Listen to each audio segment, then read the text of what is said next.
Marco from Avio, and in today's webinar I'm going to take you through some of the Clevertouch features that could be useful in education. I'm going to take you to wireless screen sharing, and I'm going to take you through some of the features of the Links whiteboard as well.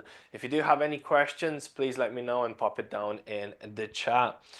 Now what I currently have on the home screen, it's called Clever Live. So it's a digital signage app made by Clevertouch. With Clever Live, you can make your own account and you're able to connect each one of the Clevertouch interactive displays in your building to that Clever Live account. Inside Clever Live, you can create different presentations and you can share them either to one Clevertouch interactive display or to all Clevertouch interactive displays in the building. So it could be useful for digital signage, different pop-up messages, alerts, and etc. To exit out of Clever Live, I can just tap on the screen and it's going to take me back to the home page of my Clevertouch. On the home page of my Clevertouch, I have two side arrows and I also have an arrow at the bottom of the screen. If I tap on the arrow at the bottom of the screen, it's going to give me a few different choices for my inputs. I can choose Lux, which is the Android system of the Clevertouch, which I would advise everyone to use as much as they can. I can also choose, let's say I'm sharing my laptop to the screen with a HDMI, I can choose my HDMI 1, 2, and 3. I also have an option for DisplayPort, and I also have an option for my Type-C. If I'm looking to share my laptop to the screen via HDMI, I'm going to receive audio and visual, meaning that I'm going to be able to see and hear what's happening on my laptop on the interactive display.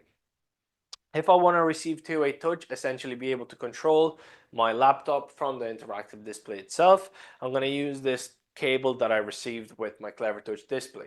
This cable has a USB end and also has a square end. The square end will go into my interactive display and the USB end will go into my laptop. Again, that's going to give me two-way touch between my laptop and the screen itself. If I tap on that down arrow again, I also get a choice for DisplayPort. So DisplayPort is also going to give me audio and visual, and then I can use that additional cable to also receive two-way touch. And then I also have Type-C option. So with my Type-C, I'm actually going to be able to charge my device if I'm connecting my laptop to the screen, and I'm also going to be able to receive two-way touch without having to use that additional cable. Down in these settings, we can also adjust the brightness of the screen, and we can also adjust the volume of the screen as well. We also have some display settings here, so we can adjust, we can turn on auto brightness, eye care mode, and etc. And then we also have some audio settings in here as well, where we can adjust the audio mode to custom, standard, medium, class, and etc. Now, if I'm looking to share my laptop to the screen wirelessly, I'm able to do that through my Clevershare app. So I have a 6-digit code here at the top of the screen. If I tap on that 6-digit code and if I tap on view the main interface, I'm able to see my Clevershare app. Now, I need to have Clevershare downloaded on my laptop or on my computer. Once I have the Clevershare app downloaded, so we can download the Clevershare app through the Clevertouch website itself. Once I have the Clevershare app downloaded, I want to make sure I'm connected to the same network as the interactive display. So as you can see, it's telling me that I'm connected to Avio Wi-Fi, so I want to make sure I'm connected to that same Wi-Fi on my laptop. Once I make sure I'm connected to that network, I'm going to type in that 6-digit code into my Clevershare app on my device.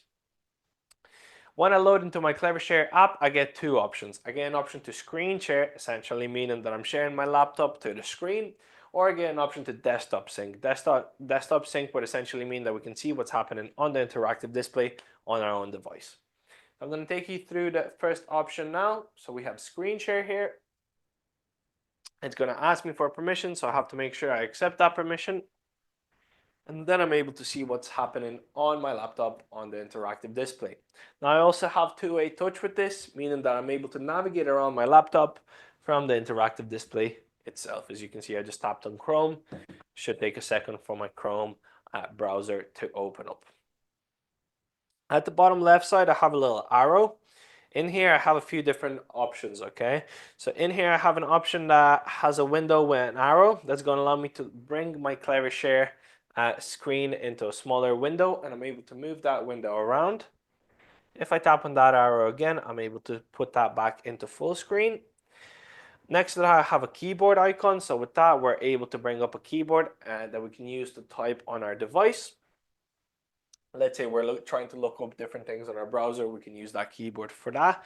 And then we also have a sound icon that's going to allow me to mute my laptop sound, mute the sound that I'm sharing from my laptop. And I also have a little shutdown icon that's going to allow me to stop screen sharing.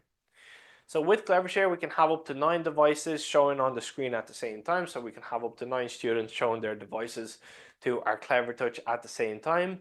And we can have up to 50 devices connected to Clevershare. And then we can be choosing out of those 50 devices which 9 devices we want to see on the screen. Now we also have an option for desktop sync, as I mentioned previously. So with desktop sync, I'm able to see what's happening on the interactive display on my own device. As you can see, that screen is mirrored to my own device. Now if I go into my Clevershare here at the top, and if I go into view the main interface, I can see the different devices that are currently connected to my Clevershare. As you can see, it's telling me avio.ie Surface, so that's my Surface Pro that's here connected to the screen. And I have this finger pointer tool that has a yellow tick next to it. When I have that yellow tick on, that means that touch is authorized, meaning that I'm able to control the interactive display from my own device. As you can see, I'm nowhere near the device. I'm able to open up my settings, apps, and I'm able to navigate around that display.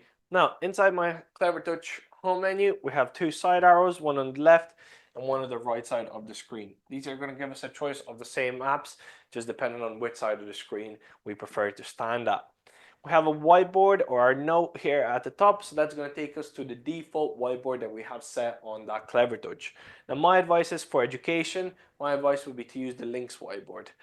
When I tap on this note, it should take me to the Links whiteboard if it's set as my default whiteboard. But if it takes you to a different whiteboard, which is called the Legacy one, then you want to go into your apps and you want to look for the Links whiteboard in your apps. Okay. Once I have my Links whiteboard up, I'm able to open up a new file. But before I open up a new file, I'm going to show you a few different ways of how we can sign into a Links whiteboard account. Now, I would advise to make a free Links account. So if you just look up linkscloud.app online, you're able to make a free Links account. Or if you're in class and you're looking to make a Links account from the Clevertouch itself, you can tap on the Links portal and you can access the Links website where you can make a free Links account. The useful thing with having a Links account is that you're able to link your Links account to your Google Drive, and you're able to bring in different PDF, Word files, and etc. into that whiteboard and annotate over them as well. So I'm just going to tap on sign in, and I'm going to show you a few different ways of how we can sign into our Links account. I already have my account signed in, so I'm just going to go for use another account just to show you. So in here it gives us a few different choices of different sources on how we can log into our Links account. What I usually do is I always go for the QR code option, meaning that the students won't be able to see my email or my password when I'm typing it in. Once I have the QR code option, I can scan that QR code with my phone, and I'm able to access the Links website from my own phone, and I'm able to log into my Links that way. There we go. And that took me about 5 seconds to do, so it's fairly user friendly, and it's fairly easy to be able to navigate around it. Once I'm logged in, I have my recent files here. So what I'll do is I'll just tap on new, and we're just going to open up a new whiteboard, and I'm going to take you through a few different features that we have here. At the bottom we have 1/1, meaning that we're on the first page of that one page file. If I tap on that, I'm able to add more pages on if I wish to do so.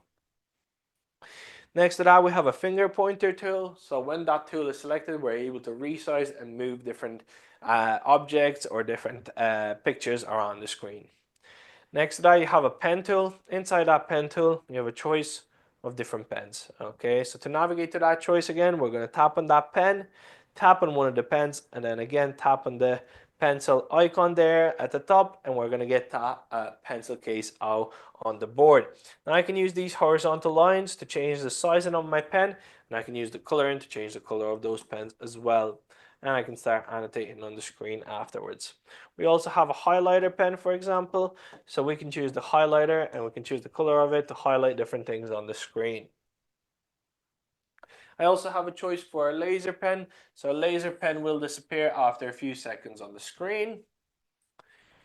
In here, I also have a choice for my text and shapes recognition tool. Now this comes with Links Pro. So for example, with my text recognition tool, I can annotate on the board and it's going to turn my text into a font that I specified in my settings.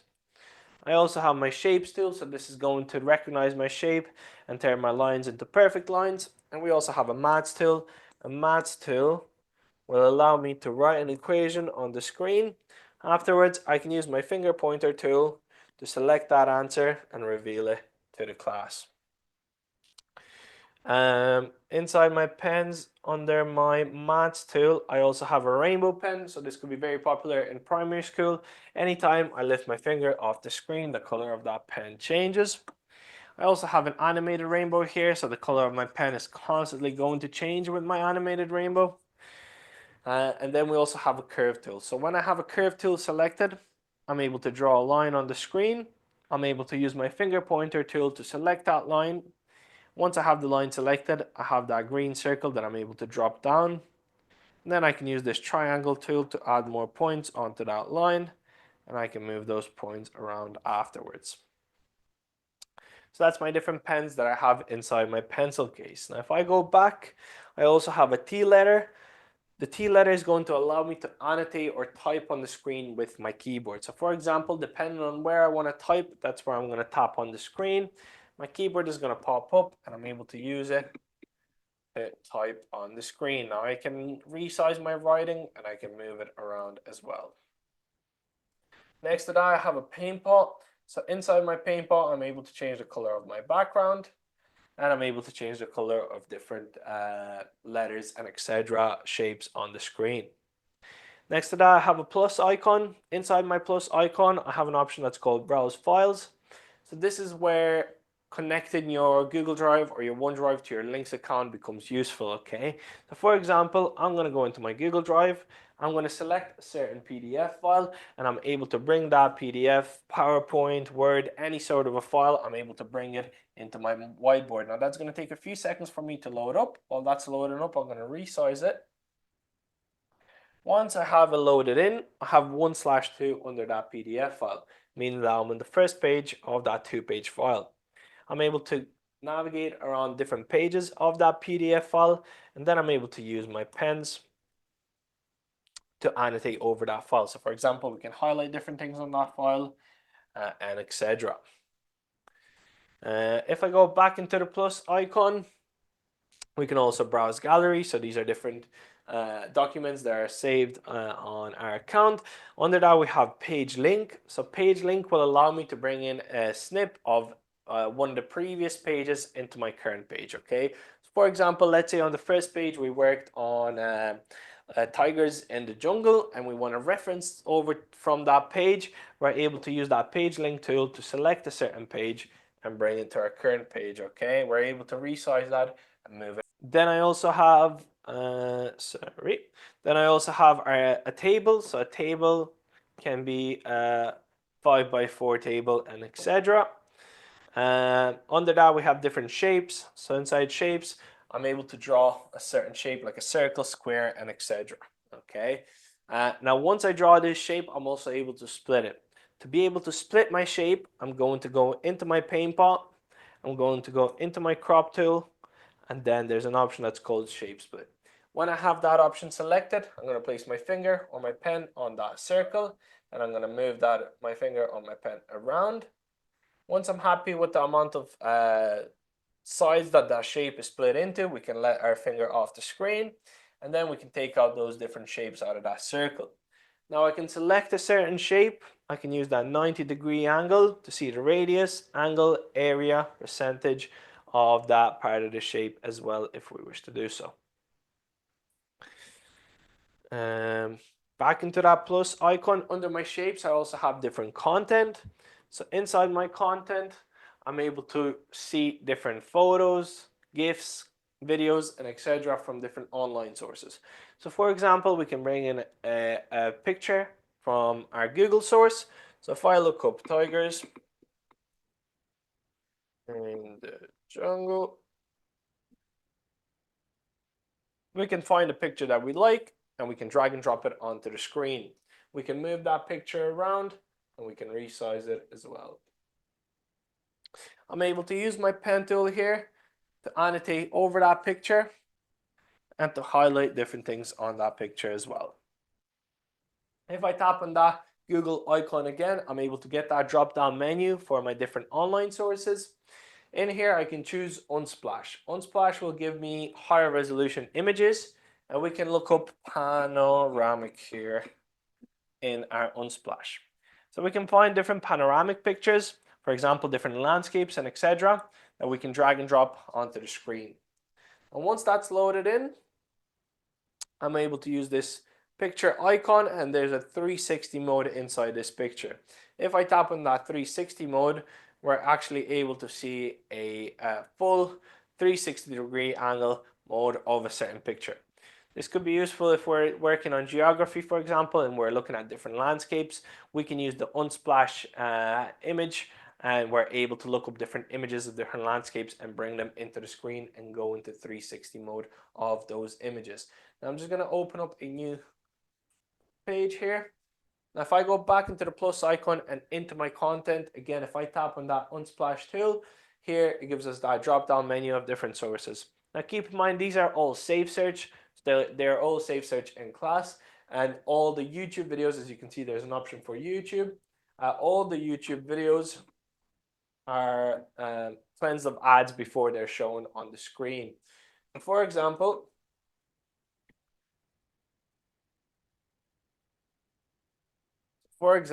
I can find a YouTube video that I like, I can drag and drop it onto the screen, I can hit the play icon. Now that will take a few seconds for it to load up because it's cleaning off the ads. After it cleans the YouTube video off the ads, it will start playing for me on the screen. So we'll give that a few seconds to load up. Once that video is playing on the screen, we can use one of our pens.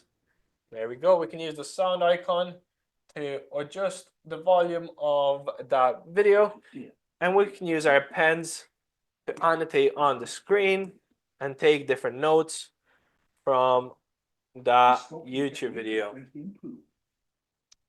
So that's the different features that we have for the different online sources and bringing in different files from different online sources. Now if we have this file icon here at the top as well, the file icon is essentially going to allow me to access different tools and different backgrounds for my links whiteboard. In here, I have backgrounds and I have line paper backgrounds that I'm able to drag and drop onto the screen. I'm able to use two of my fingers to zoom in or zoom out, depending on the size of those line paper, depending on the size that we want that line paper to be. If I go, we also have different backgrounds here for maths, music, and etc. So if I go back into my backgrounds, I can use the transparent tool to drag and drop it onto the screen. In here, we also have a choice of different mind maps and different triangle, pyramid schemes, and etc. So we're able to drag and drop them onto the screen. Again, we can resize these and move them around the screen as we wish. If I go back into my home here at the top, I'm able to access different subjects for different tools. So for example, if I go into my math, I'm able to use a ruler that I'm able to drag and drop onto the screen. Again, I can use two of my fingers to resize that ruler and to move it around the screen. And then I can use my blue notch and my red notch to measure a certain line on that triangle. And I can use the stamp tool to stamp a line on that triangle as well. So we have loads of different tools here as well, like angle measuring tool as well, for example, that we can use in class. So you can see 62 degree angle, and we can use these in maths, so you can play around with these in your own time as well if you wish to do so. If I go back into home, we have a lot more subjects here that we're able to drag and drop different resources from as well.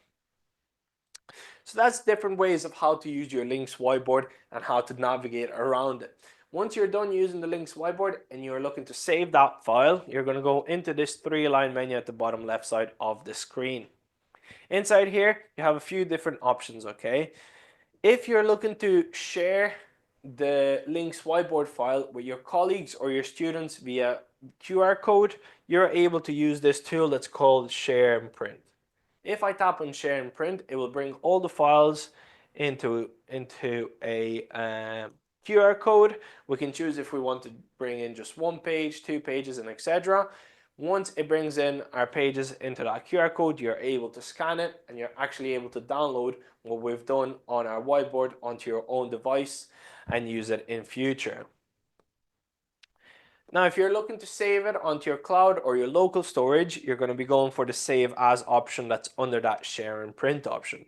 If I tap on save as, I'm able to save it to my Google Drive or my local storage. In this instance, we're just going to go for Google Drive. We can choose a file that we want to save it to. Afterwards, there's this blank line at the bottom left side of that window. If I tap on that line, I'm able to rename my file. And then next to that, we have a type of a file. So for example, currently, it's set to be saved as a links file, meaning that if we access that file in future, we're able to move different things around, resize different shapes around, and etc. But if I save it as a PDF file, essentially it's going to save as a PDF file and you won't be able to access those objects, pictures, and etc. Around anymore.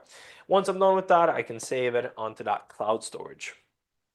So that's the different ways of how we can save our links whiteboard to our cloud storage and etc. Now I'm just going to go back to the dashboard and I'm just going to show you a few more features that we have inside links here.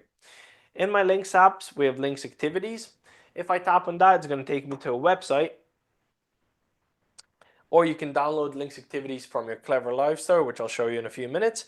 You can also access it from a website where you can add activities and you can choose different activities for different classes. As you can see here at the top, we have different subjects, and we can choose an activity and then we can get the students to come up to the screen and engage with the screen. So that's one way of doing it. Another way of doing it again is accessing it through the links activities app from your Clevertouch store.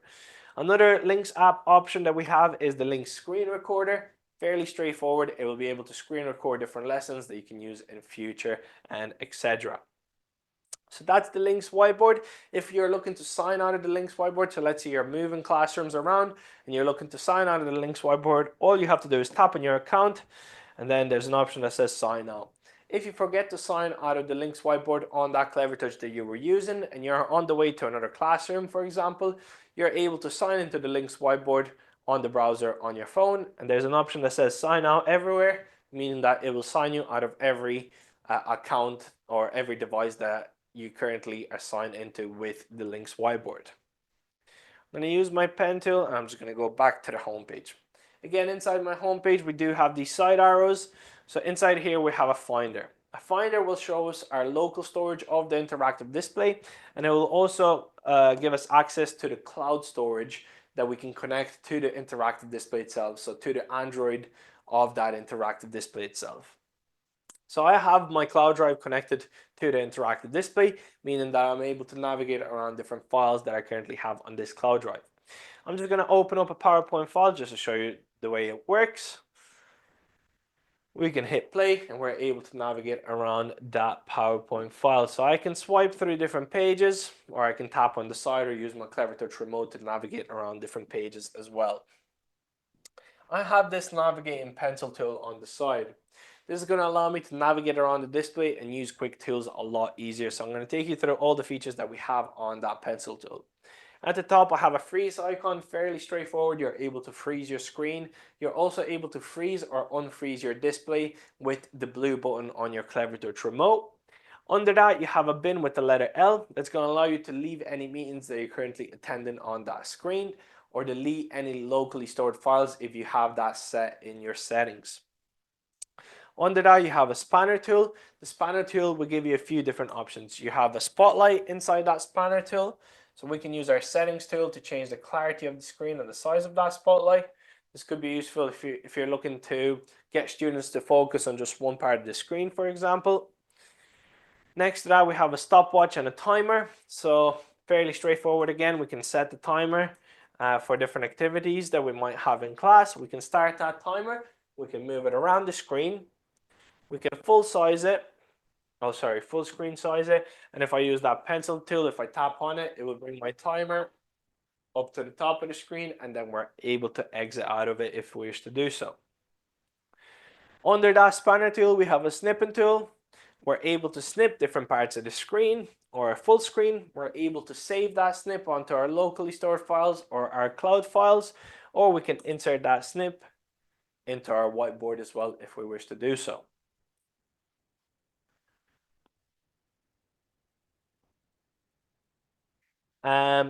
Under that snipping tool, we also have a little pencil tool. Essentially what that's going to do is when I have that pencil tool selected, it will take a snip of the full screen and we're able to annotate over that snip.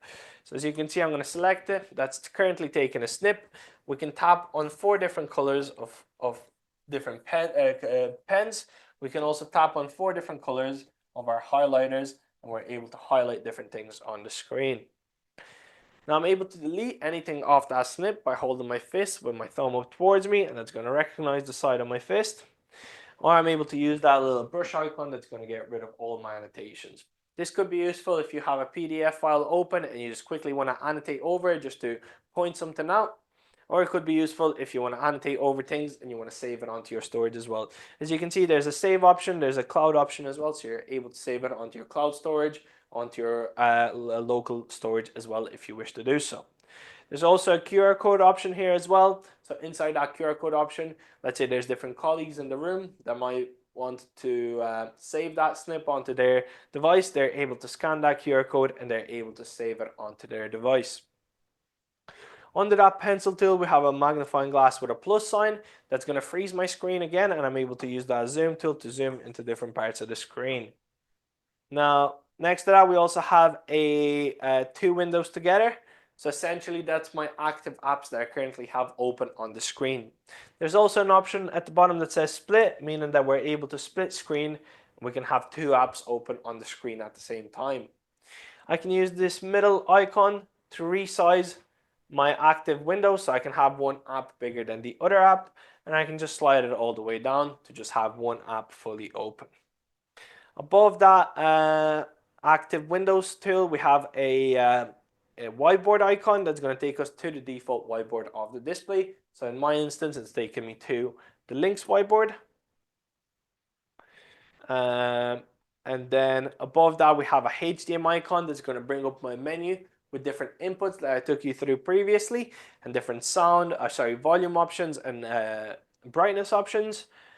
And then above that, we have a home icon, and we also have a back icon, and we have a lock icon that's going to allow us to lock the screen if we wish to do so. Now, to bring up that menu with different inputs, another way of doing it is just by swiping from bottom up, and you're able to bring up that menu as well if you want to switch quickly from Android to HDMI and etc. Under my Finder, I also have a browser. So inside the browser, I'm able to use the browser as I would on my computer and etc. We're able to look up different things. We're able to freeze the screen with that annotating tool. We're able to annotate over that snip and etc. Under the browser, we have a Clever Live Store. Now, if your screen has a Clever Store, my advice would be to update the screen. So you're going to go into your settings and try and update the screen. I'll take you through that in a few minutes. Once the screen is fully up to date, you should have the Clever Live Store on the screen. Inside the Clever Live Store, I would advise to download WPS Office. So if you want to write that down, it's called WPS Office. This app will allow you to open up different files without having to download Word, PowerPoint, and etc. Okay. So inside the Clever Store again, you can find over 100, 200 different apps and games for the class. You can set the different language or the different age group for the app that you're looking for, and you can browse those apps around. Under your Clever Live Store, you have active. So these are your active windows. This is where you're able to split screen as well if you wish to do so. Under your active windows, you have locks. You're able to lock the screen. And under the lock, you have different apps. So these are different apps that you currently have downloaded on your Clevertouch. You're able to swipe through them to navigate to more apps, for example. Inside here, we have settings as well. So I'm just going to take you through a few quick settings. In the settings, we have our network, so Wi-Fi or Ethernet. So in here, we're able to choose which Wi-Fi we're connected to and etc. We also have personal. Inside personal, we have a few different settings here. This is where an option for my whiteboard comes up as well. So if you're looking to set the Lynx whiteboard as the default whiteboard of your Clevertouch, you're going to go into your settings, into personal, and then there's an option that's called whiteboard. And inside that option, you're able to choose the Lynx whiteboard instead of the legacy whiteboard. You also have different users. So inside your Clevertouch, you should be able to set up multiple users. As you can see, it's giving me an option for add user. And if I tap on the edit icon for my user, I'm able to add in a password for that user as well. So we can have, let's say there's two different teachers using the screen. We can have one user for Connor and another user for Anna, and etc. You also have different input and output settings. So this is where you can change your sound input, sound output, and etc. We also have different applications here. So these are different apps that are currently downloaded on my Clevertouch. I'm able to select them and delete them if I wish to do so. We also have our system settings here. So inside my system settings, we have an option that's called system update. In here, we can check for different updates. So make sure you do check your Clevertouch for any updates after this call or sometime tomorrow. That update is going to go up to 100%, so it's going to have to download first. After it downloads, you're going to have to install it. When you're installing the screen, the update will take over what's happening on the screen for about 5 or 10 minutes. Then afterwards, your screen should be up to date and you should be able to use it to its full functionality. Now, there's also settings that are called about. Depending on which model of Clevertouch you have, your system update settings might be either in the system or in about settings, okay? So just keep that in mind.